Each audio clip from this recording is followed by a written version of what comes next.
Yo siento dos tipos de lecturas que hay que hacer, ¿no es cierto? Una política y una electoral. La política, porque esto no es un tema de la encuesta, Juan, Pedro no va primero o último, eso es irrelevante, eso es una carrera de caballos que entiendo que la parte lúdica que hay que hablar, pero aquí hay que hablar mucho de procesos sociales y políticos. Entonces yo veo tres tendencias, digamos, tres vías, tres alternativas que se han como consolidado y una sorpresa, digamos, o una nueva posición que vendría a ser la de Javier Herbas, ¿no? Entonces, estas tres vías o estas tres alternativas representan tres formas totalmente distintas, digamos, de ver el Ecuador, de ver el mundo. Una que para mí tiene una explicación total y absoluta, el que esté cerca de ganar en primera vuelta, que es la de Arauz, básicamente porque si la vara es el morenismo, es muy difícil, digamos, no tener resultados. Es decir, el único que es la cabeza central de la oposición a un gobierno impopular es el correísmo, y por eso encasan las encuestas, no hay ciencia aquí. Entonces,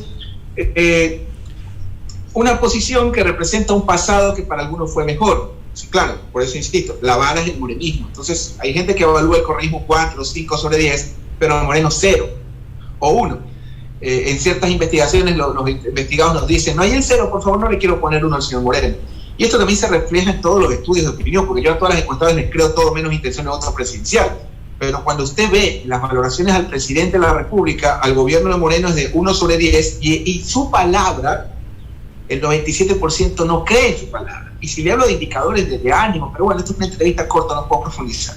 Entonces tenemos una alternativa que representa un pasado que fue mejor para algunos, ¿no es cierto? Entonces, si el parámetro es el morenismo, obviamente no es difícil compararse. Es un poco lo que pasaba en Guayaquil y en Quito, ¿no? En Guayaquil la vara era Lebot, en Quito la vara era Rodas, y ya vieron los resultados.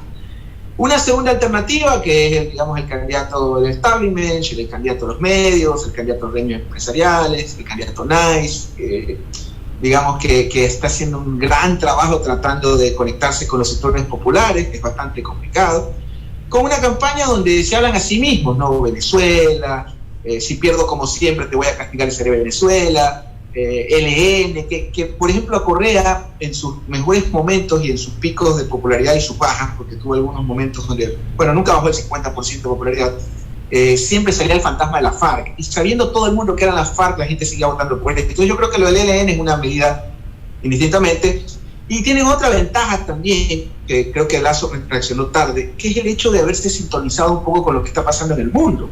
Todo el mundo está dándole dinero a todo el mundo. En Estados Unidos están dando $1.500 mensuales, en Alemania, en todo el mundo. Hasta Moreno va a dar $500. Entonces yo creo que ahí Lazo perdió un poco esa contundencia que tenía de venir desde lo económico.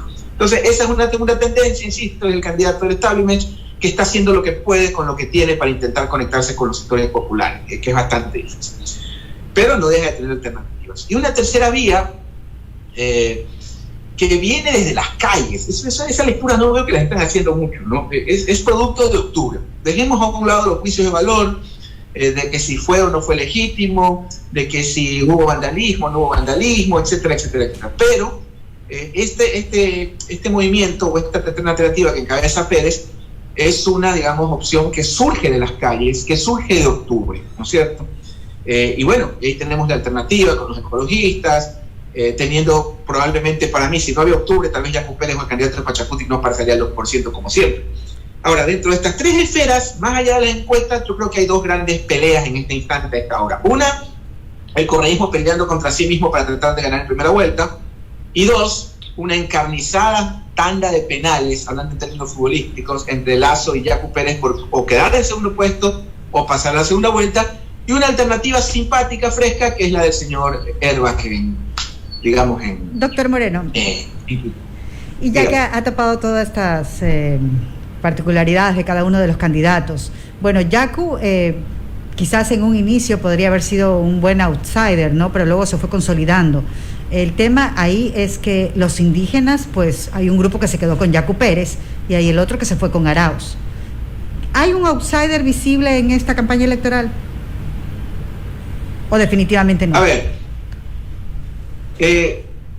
es muy, a ver, yo siento un poco ausencia en la lectura, sobre todo por esta desconexión absoluta que han tenido nuestras élites con lo que pasa con el resto del país. Ejemplo, Quito. todavía la élite quiteña no entiende por qué ganó Yunda.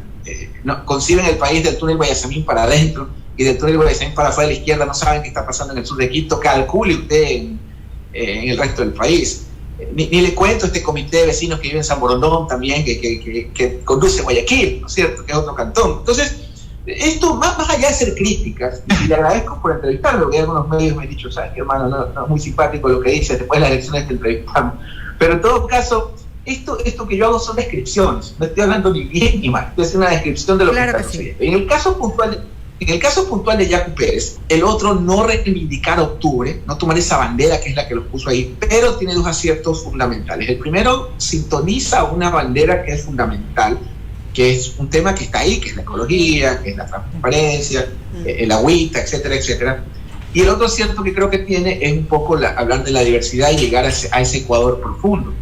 ¿Sí? Ahora, el gran problema de Yacu Pérez son las metrópolis. Es decir, si es que él logra sacar un resultado interesante en Guayaquil y Quito, yo creo que podría quedar en segundo lugar o eventualmente estar en una segunda vuelta. El gran problema de Yacu, por usted decirle en Cañal 4-1, 5-1, en Loja, en Saraguro 20-1, o sea, es prácticamente un monarca cañari, una deidad por allá.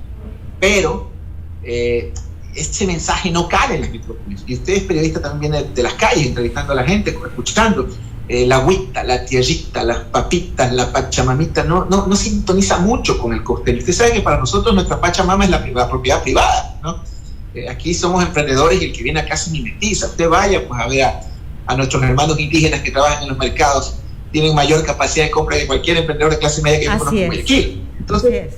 Entonces son lecturas que más que pensar, yo creo que hay que describir. Yo siempre le decía a mis alumnos en las clases, no hay que hablar bien ni mal, hay que describir, hay que tratar de describir la norma. Entonces, esto de aquí, las campañas electorales son como el fútbol, gana el que menos se equivoca. Entonces, hasta este momento yo, insisto, veo un correísmo luchando contra sí mismo y esta encarnizada tan de penales donde digamos que están pateando ya el cuarto o tercer penal, ya pues, define la tanda.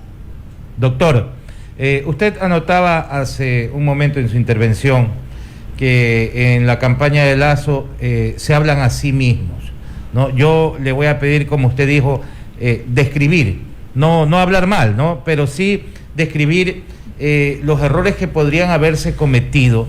No nos estamos anticipando a ningún resultado, ni estamos mencionando encuestas. Usted acaba de decir que no es tan importante el hecho de las encuestas, pero sí para describir ese comportamiento o esa ruta que han seguido a lo largo de esta campaña.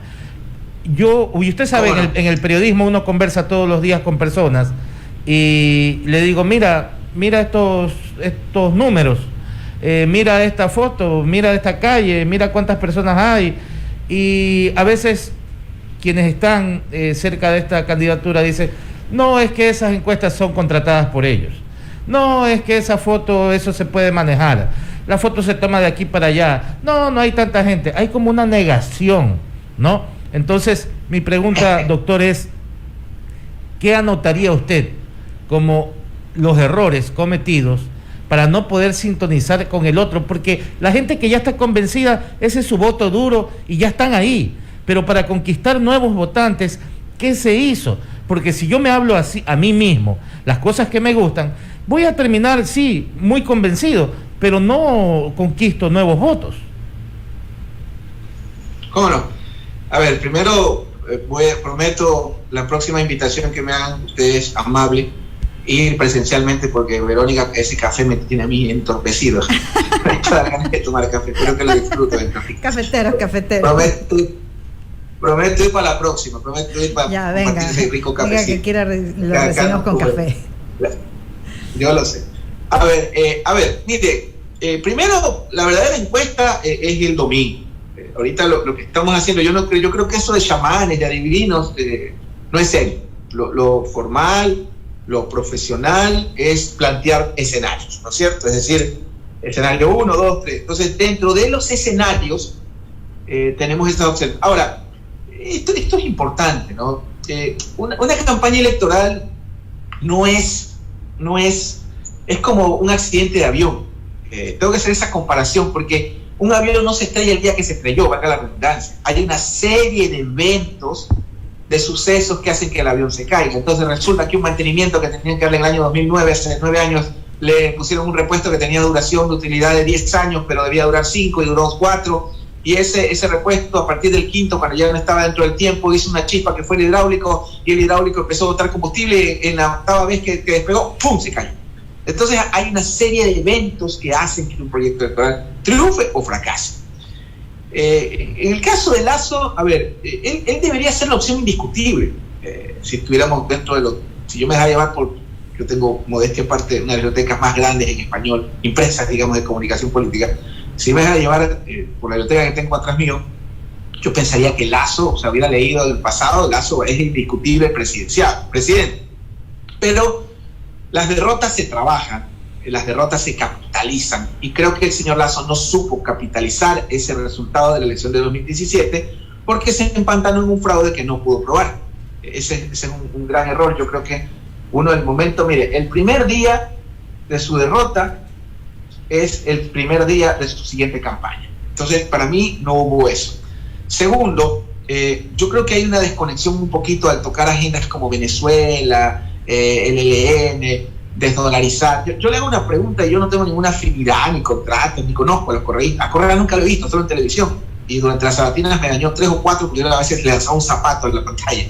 Pero yo siempre hago la pregunta, si esta gente, cuando tenía todo el poder y la legitimidad, no salió de la organización en 12 años o 11 años, 11. Cuando estaban recién llegaditos, ¿por qué lo harían ahora? Esa es la pregunta que yo me hago. Entonces, eso es hablarme a mí mismo, digamos, a lo que estos analistas nice, mimados de los medios, y me incluyo, que sobre todo en economía, que van y que hablan que la desvalorización y que todo es libertad y que el mercado hace todo solito, que no se preocupen, que si la gente no se muere de hambre porque el mercado se encarga de venderles un ataúd, bla, bla, bla.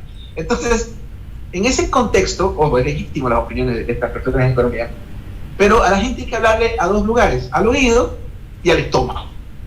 Porque el general Perón, por ejemplo, decía que el mayor indicador de la economía es su congelador lleno o vacío.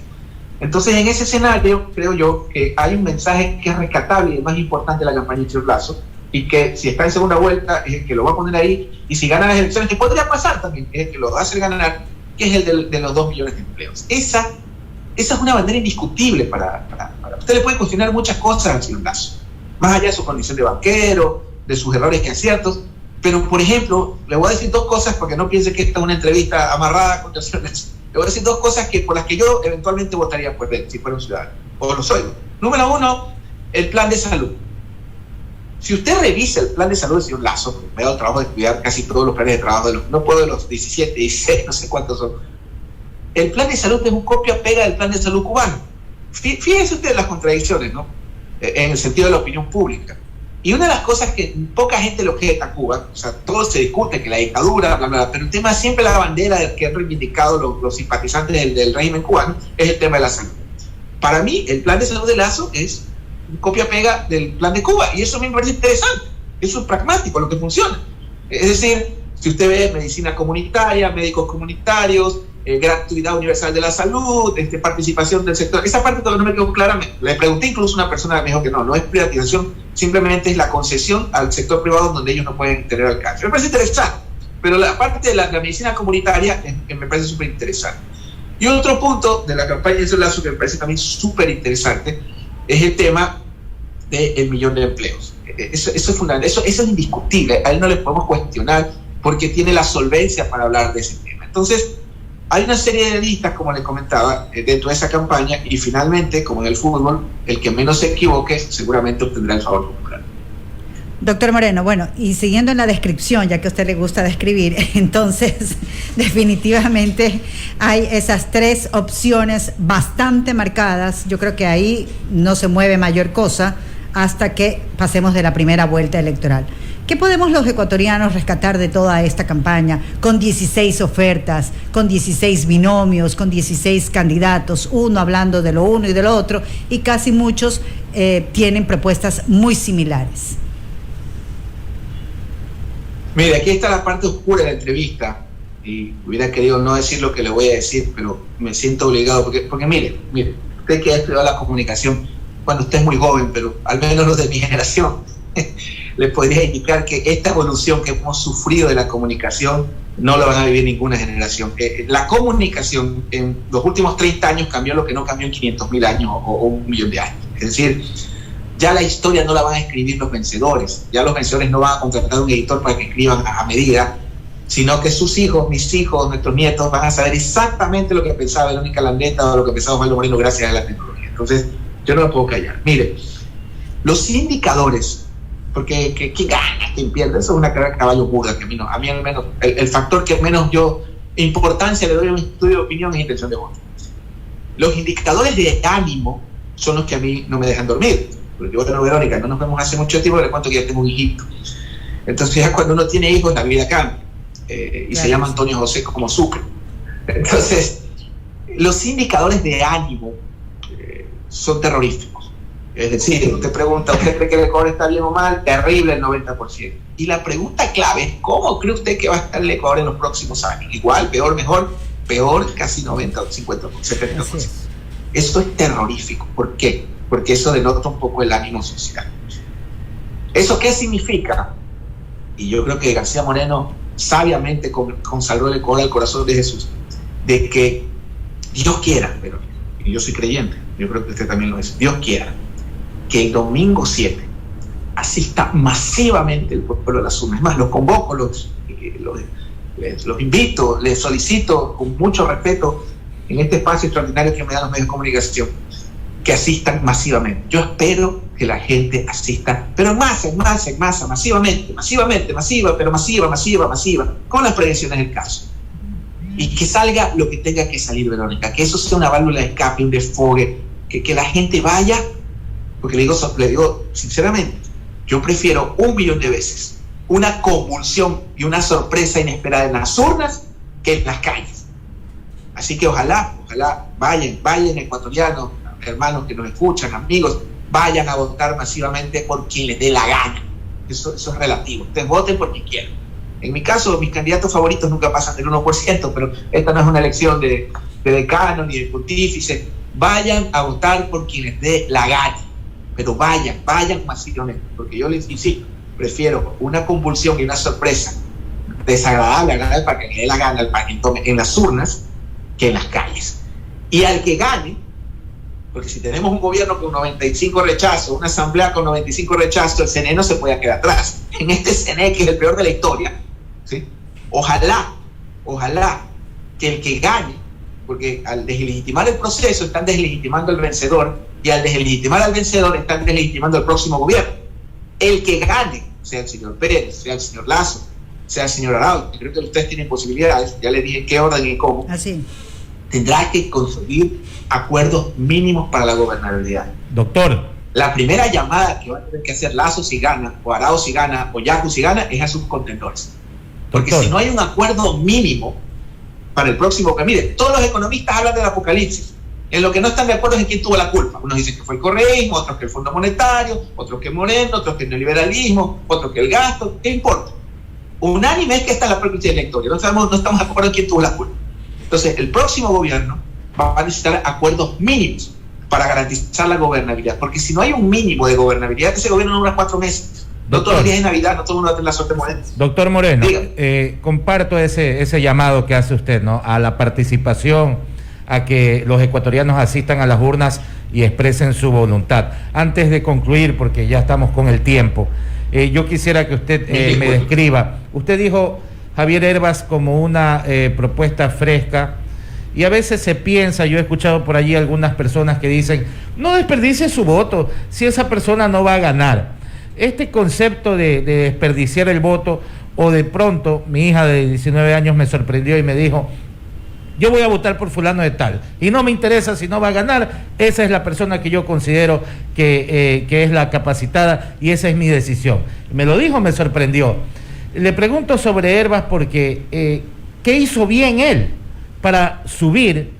Es el voto de la comunidad TikTok, es una persona nueva que hizo clic para ponerlo en un cuarto puesto expectante, diría yo, para una persona que está en su primera carrera electoral. A ver, primero debe quedar cuarto, pero suponiendo que eso pase, yo creo que Hervas representa un poco a esa clase media que tiene alcance a ciertos medios de comunicación o herramientas de comunicación. Representa un partido, digamos, legendario. Mal o bien la izquierda democrática está dentro para algunos, partidocracia, por un líder para mí extraordinario que fue Rodrigo Borja. Así es. En su tiempo y su momento, ¿no? Como creo que lo fue Flores Cordero también. O sea, gente de su época, ¿no? Todavía Borja está vivo, así que el filtro de la historia lo está esperando, el juicio de la historia lo está esperando en el sepulcro. Pero cuando llega al sepulcro, igual que a todos nosotros. Entonces, yo creo que Herbas representa eso. Ahora, un ejemplo más de que no todo es encuesta, ni comunicación, ni marketing, sino política. Cómo los espacios en política siempre terminan siendo ocupados. Para mí un error brutal fue no haber dejado participar al abogado Álvaro Novoa, que para mí era la única opción contundente para no discutir una opción de primera vuelta del triunfo del correísmo. Fue un error no dejarlo participar, y no es que sacamos a Álvaro Novoa. Yo creo que los espacios se llenan en política, y Herbas es eso. Herbas y Carrasco en Azuay, para Yacu y Herbas para Lazo afectan directamente sus candidaturas. Pero más allá de eso, creo que Herbas ha hecho una campaña fresca, representa un partido legendario, y hay siempre nostálgicos. Así que, y obviamente todos estos canales de comunicación que usted plantea, porque lamentablemente también me toca decirlo, he visto muchos políticos, candidatos que están más preocupados en ser tiktokeros, influencers, en lugar de ser estadistas, y eso es bastante preocupante. Pero sí, Herbas nos hace una opción, y seguramente será la sorpresa que podría ser su plataforma para ir a buscar algo en las seccionales. Gracias, 7:58. Gracias con el doctor Osvaldo Moreno. Esperamos compartir más criterios más adelante. Mil gracias por haber compartido micrófonos aquí en Radio América. Que tenga un buen día. Gracias, Verónica. Me debe el cafecito. Cuídese mucho. Claro que sí, lo invito. Ya me escribe.